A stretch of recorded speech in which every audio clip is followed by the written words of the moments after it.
Perception happens to you in 5 different dimensions. Seeing, hearing, smelling, tasting, touching, this is how you're perceiving life. This data has gathered within you. Only because this data has gathered within you, now you're able to walk on a round planet which spins. It's not a small thing. It is not a small thing that you're able to walk on a spinning round ball. Because all this data has gathered through 5 senses, it is not intellectual information, but it is a perceptual information. If this information is not there, you won't be able to walk actually. You will not be able to walk straight. This is what is happening for people when some people lose their memory and things like that. Suddenly they become unstable in their body because some of the data is gotten disconnected with their system. So, this data that you perceive is most important. That's what a child is all the time drinking up everything. You see how the child is looking at everything? Because he wants to drink up as much data as possible, because instinctively he knows without that data, he will not be able to function. So how attentive you are, how attentive your eyes are, how attentive your ears, nose, tongue and touch is, accordingly you have that much, usable information. So why one person is more efficient? Well, you are an athlete. Why one person is able to catch a damn ball, another person can't catch the damn thing? Why is it? Because that level of attention of exactly how that ball will behave, how you can anticipate where it will go, this is not there. Intellectually, suppose you have a PhD in football, you think you can play football? If you have a PhD, I think you need to experience it as well. If you just study it only, yeah. No, that is not experience, it's perception. You're watching it out of your keen interest, you're watching exactly how a ball moves. You may not be thinking the physics of it, but you're watching it and perceiving it. Because of that perception, you know something that you cannot know by reading 100 books about it. First of all, people are assuming that anger is happening to them or misery is happening to them. No, this is exactly what I said earlier, maybe I didn't articulate it fully.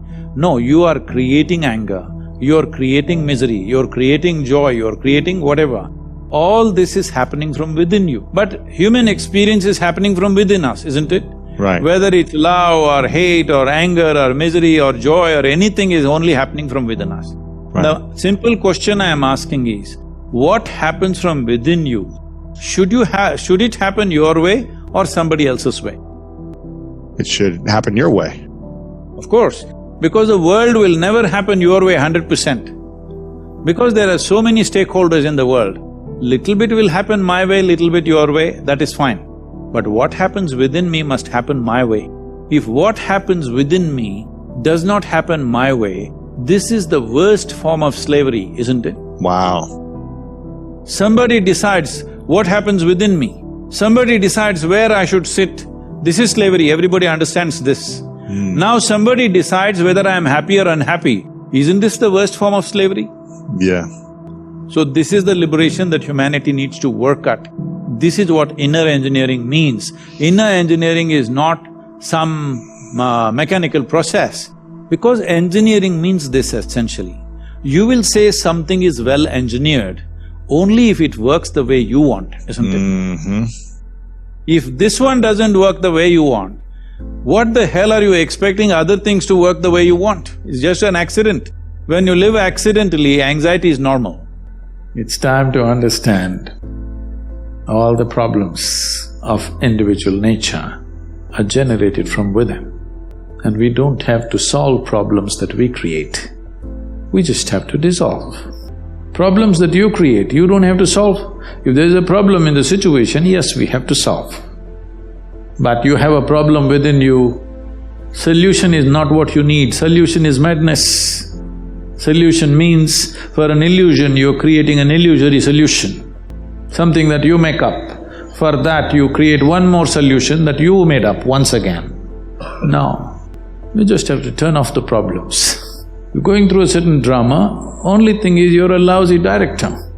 That's all there is. Instead of improving your direction, now you're trying to find a solution for a situation in a drama.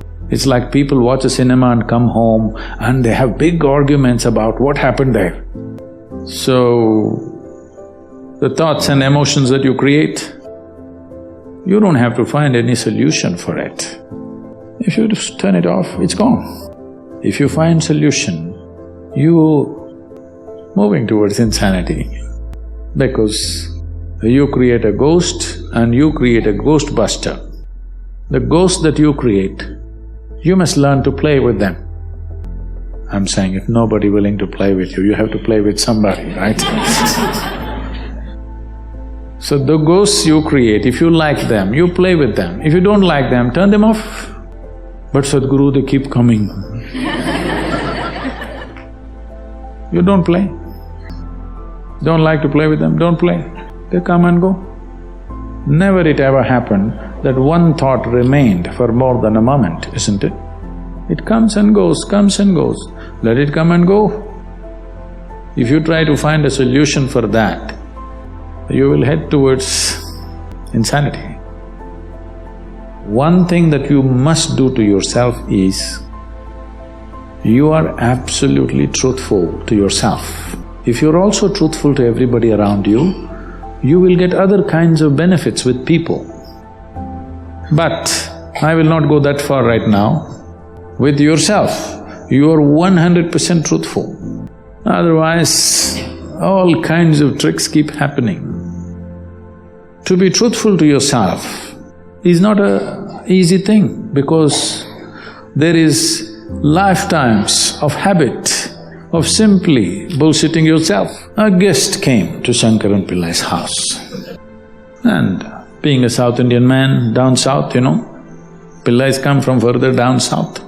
He was carrying an umbrella, which is a common thing. In Kerala and southern Tamil Nadu, to carry an umbrella is a very common thing because rains can be very heavy. Then they walked out, he took the guest out, then it started raining.